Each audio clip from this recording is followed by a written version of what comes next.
আজকের ক্লাসে সবাইকে স্বাগতম। আশা করছি প্রত্যেকে ভালো আছো। তো আমরা সংখ্যা পদ্ধতি চ্যাপ্টারটা শিখছিলাম, তারই ধারাবাহিকতা আজকে আমরা শিখব কিভাবে বিসিডি থেকে দশমিকে রূপান্তর করতে হয়। চলো দেরি করে না করে শুরু করা যাক। তো পাশে আমি একটা চার্ট লিখেছি, এটা গত ক্লাসে শিখেছি। যারা পাওনি ক্লাসটি, আমি ডেসক্রিপশন বক্সে লিঙ্ক দিয়ে দেবো, যাতে ওখান থেকে টেকনিকটা শিখতে পারো কিভাবে আমি চার্টটা রেডি করেছি। তাহলে ওই ক্লাসটা দেখে ক্লাসটা করো, তা নাহলে কিছু বুঝবে না।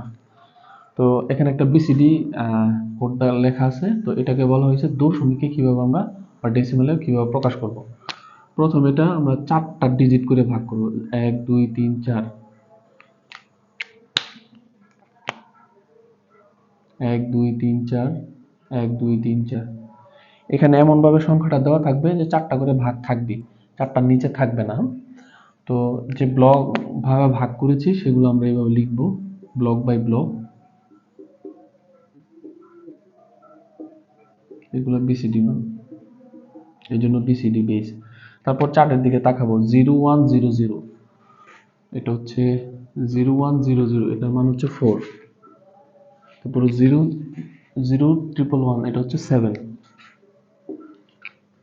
1 0 0 1, এটা হচ্ছে 9। তো মানগুলো কিন্তু দশমিক মান, সেই জন্য তার বেস 10 হবে। এখন এই স্পেস ছাড়া আমরা লিখবো 4 7 9 দশমিক। সুতরাং বিসিডি মান যদি এটা হয়,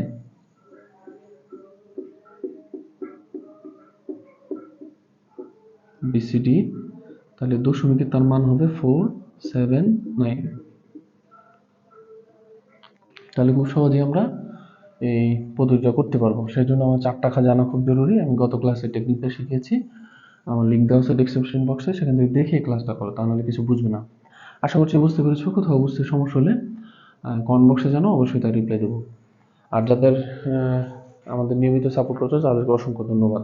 আর সবার সাথে ভিডিওটি শেয়ার করো, যাতে তারাও টেকনিকগুলো শিখতে পারে। সেই জন্য সবাইকে ধন্যবাদ ক্লাসটি দেখার জন্য। পরবর্তী কোনো ক্লাসে দেখা হচ্ছে, সে পর্যন্ত আল্লাহ হাফেজ।